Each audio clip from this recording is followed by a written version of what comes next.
नमस्कार साथियों, मैं डॉक्टर हृदय चौधरी आप सभी का स्वागत है। साथियों, बजट सत्र का दूसरा चरण चल रहा है। बजट के दूसरे चरण में कई मुद्दों को लेकर तीखी बहस हुई है। इस दौरान एन.के. प्रेमचंद्रन जी और एडवोकेट के. फ्रांसिस जॉर्ज ने आशा वर्कर्स की मांगों को बड़े ही बेहतरीन ढंग से उठाया है और केंद्र सरकार से दखल की मांग की है और कहा है आशा वर्कर्स को सम्मानजनक मानदेय मिलना चाहिए, जिससे इनका और इनके परिवार की स्थिति सुदृढ़ हो, परिवार का लालन पोषण अच्छे से हो पाए। साथियों, लोकसभा में आशा वर्कर्स के समर्थन में एन.के. प्रेमचंद्रन जी और एडवोकेट के. फ्रांसिस जॉर्ज एवं वेणुगोपाल ने क्या कहा, उसको आगे इस वीडियो में डिस्कस करेंगे। उससे पहले साथियों, एक छोटी सी रिक्वेस्ट है कि चैनल को अभी तक सब्सक्राइब नहीं किया है तो चैनल को सब्सक्राइब करके बेल आइकॉन दबाएं ताकि सभी इम्पोर्टेंट वीडियो आप तक पहुंच सके और वीडियो को शेयर करें, जिससे कि आपके अन्य साथियों को भी जानकारी मिलती रहे, वो भी अपडेट रहें। तो चलिए चलते हैं मुद्दे पर। सबसे पहले आपसे ये बताना चाहेंगे कि आशा कार्यकर्ता लंबे समय से मानदेय की मांग कर रही हैं। पूरे देश के हर राज्य में, चाहे फिर वह केरल हो, बिहार हो, गुजरात हो या उत्तर प्रदेश हो, सभी राज्यों में लगातार आशा बहनें प्रदर्शन करती रही हैं। आशा कार्यकर्ताओं की मांग है कि उनका मानदेय सरकार बढ़ाए।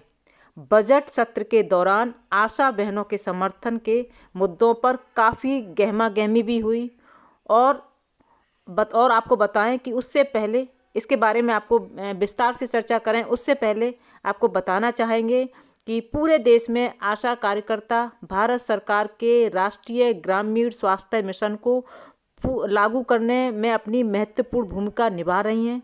मान्यता प्राप्त सामाजिक स्वास्थ्य कार्यकर्ता के पीछे का विचार हाशिए पर पड़े समुदाय को स्वास्थ्य सेवा प्रणाली से जोड़ना। आज हर गांव में आशा कार्यकर्ता है, इनकी संख्या लाखों में है और इन्हें एक निश्चित मानदेय मिलता है। और यह बताना चाहूँगी यहाँ पर कि आशा कार्यकर्ताओं का मानदेय अलग अलग राज्यों में अलग अलग है और इस मानदेय को बढ़ाने की लंबे समय से मांग हो रही है। देश के विभिन्न राज्यों में आशा बहनों ने मानदेय बढ़ाने को लेकर प्रदर्शन भी किया है और अब जब इनकी किसी ने नहीं सुनी तो यह मुद्दा संसद में गूंज रहा है, खूब गरमाया है, खूब हंगामा भी हुआ है। बजट सत्र के दौरान केरल के सांसदों ने आशा कार्यकर्ताओं के समर्थन में संसद में प्रदर्शन किया है। सांसद एन.के. प्रेमचंद्रन ने कहा है कि केरल में आशा कार्यकर्ता पिछले 32 दिनों से अनिश्चितकालीन हड़ताल पर हैं।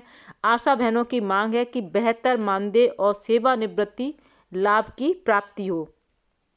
बहनों के समर्थन में के.सी. वेणुगोपाल ने कहा है, आशा कार्यकर्ता स्वास्थ्य क्षेत्र में पूरे हफ्ते 24 घंटे काम कर रही हैं, अपनी प्रमुख भूमिका निभा रही हैं। उन्हें प्रतिदिन सिर्फ 233 रुपये मिल रहे हैं, वह भी नियमित रूप से नहीं मिल रहे हैं। सेवानिवृत्ति लाभ भी नहीं मिल रहा है, इसलिए उस मुद्दे को संसद में उठाया जा रहा है।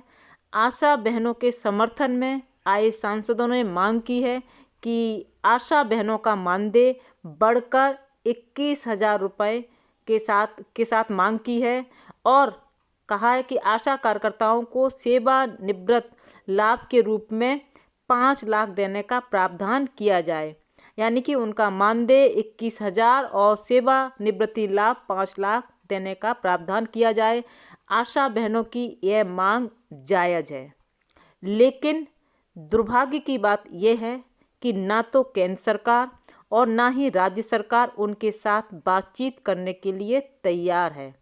सांसदों की मांग है कि भारत सरकार और राज्य सरकार को इस मामले में हस्तक्षेप करना चाहिए और आशा बहनों की मांगों पर विचार करना चाहिए। जिस तरह से आशा बहनें भारत सरकार के राष्ट्रीय ग्रामीण स्वास्थ्य मिशन को लागू करने में बहुत ही महत्वपूर्ण जिम्मेदारी का निर्वहन करती हैं, पूरी निष्ठा से काम करती हैं, हाशिए पे पड़े समुदाय को यानी कि अंतिम पायदान पर बैठे व्यक्तियों को स्वास्थ्य सेवा से जोड़ने का काम करती हैं। हर गांव में आशा बहनें हैं, आशा कार्यकर्ता हैं और ये संख्या लाखों में है। उनकी जायज़ मांगों को सम्मान मिलना चाहिए, एक निश्चित मानदेय मिलना चाहिए और ये बहनें लंबे समय से अपने मानदेय बढ़ाने की मांग कर रही हैं। और मांग भी केरल में तो काफ़ी दिनों से हड़ताल पे बैठी हुई हैं। सरकार को इनकी मांगों को सुनना चाहिए कि आखिर इनकी क्या मांग है, प्रदर्शन क्यों कर रही हैं और लंबे समय से मांग कर रही हैं अपने वेतन वृद्धि को, अपने मानदेय बढ़ाने को लेकर, सेवानिवृत्ति लाभ मिले, क्योंकि वो पूरी निष्ठा से हमारी सभी आशा बहनें काम कर रही हैं। तो सरकार को सुनना चाहिए और ये मांग देश के प्रत्येक राज्य से आ रही है, सिर्फ एक आध राज्य से नहीं, देश के जितने भी राज्य हैं वहाँ की आशा बहनें लगातार लंबे समय से अपने हक के लिए, अपने जो जायज़ मांग है, उनका कहना है जो मानदेय मिलता है बहुत कम मिलता है, वो भी रेगुलर नहीं मिलता है, कभी कभी बहुत समय लग जाता है, तो उनके परिवार में आर्थिक संकट उत्पन्न हो जाता है, यानी कि उनका परिवार अच्छे से उनका पालन पोषण नहीं हो पाता है इतने मानदेय में। तो उनका मानदेय बढ़ना चाहिए, जबकि वो पूरी निष्ठा से आशा बहनें काम करती हैं और ये मांग देश के प्रत्येक राज्य से आ रही है।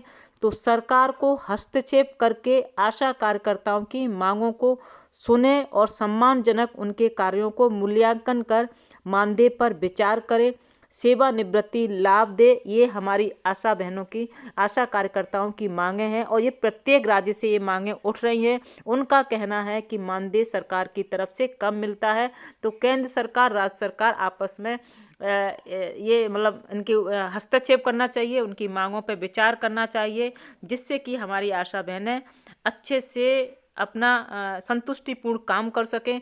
जब अच्छा मानदेय मिलता है तो काम करने की ऊर्जा बढ़ती है, मनोबल बढ़ता है कि सरकार उनके मानदेय को अच्छे से मानदेय दे रही है, उनके कार्यों को अच्छे से जो कार्य कर रही हैं उनको लेकर उनको अच्छे से मानदेय मिल रहा है, तो निश्चित ही वो और अच्छे से काम कर सकती हैं और अच्छी ऊर्जावान होकर काम कर सकती हैं। यहाँ लगातार बहनें काम कर रही हैं, हड़तालें कर रही हैं, तो कहीं ना कहीं काम भी प्रभावित होता है। ऐसे में सरकार को हस्तक्षेप करके उनकी मांगों को सुनना चाहिए। आशा बहनें कार्यकर्ता किस तरह की मांग कर रही हैं, क्या है उनकी मांग। जिस तरह से बजट सत्र का दूसरा चरण चल रहा है और वहाँ पर आशा बहनों के समर्थन में सांसदों ने बोला है और कहा है कि सरकार को हस्तक्षेप करना चाहिए उनकी, कि वो आशा बहनें कार्यकर्ता क्या चाहती हैं, और लगातार हड़तालें कर रही हैं और लंबे समय से वो उनकी मांग चली आ रही है और एक तो राज्य में नहीं है, कई राज्यों में उनकी मांगें आशा कार्यकर्ता बहनें लगातार कर रही हैं। तो सरकार को सुनना चाहिए और उचित मानदेय दे और सेवानिवृत्ति लाभ भी प्रदान करे, जिससे कि उनके परिवार पर कोई ऐसा आर्थिक संकट ना आए और सभी बहनों को समय से उनका मानदेय मिलता रहना चाहिए। अभी जो वर्तमान में जो मानदेय मिल रहा है वो उनके कार्यों के हिसाब से बहुत ही कम मानदेय दिया जा रहा है, इसलिए सरकार उनके हस्तक्षेप करे, सुने और उनको उचित सम्मानजनक मानदेय दे और साथ ही सेवानिवृत्ति लाभ भी प्रदान करे। साथियों, वीडियो पसंद आई तो वीडियो को शेयर जरूर करें, अन्य साथियों तक ये खबर पहुंचाएं कि संसद के बजट सत्र के दौरान आशा कार्यकर्ताओं की बहनों के समर्थन में सांसदों ने क्या बात कही। और वीडियो को शेयर करें और चैनल को अगर अभी तक सब्सक्राइब नहीं किया तो प्लीज़ आप लोग सब्सक्राइब जरूर करें। फिर मिलते हैं अगली वीडियो में, तब तक के लिए जय हिंद, जय भारत।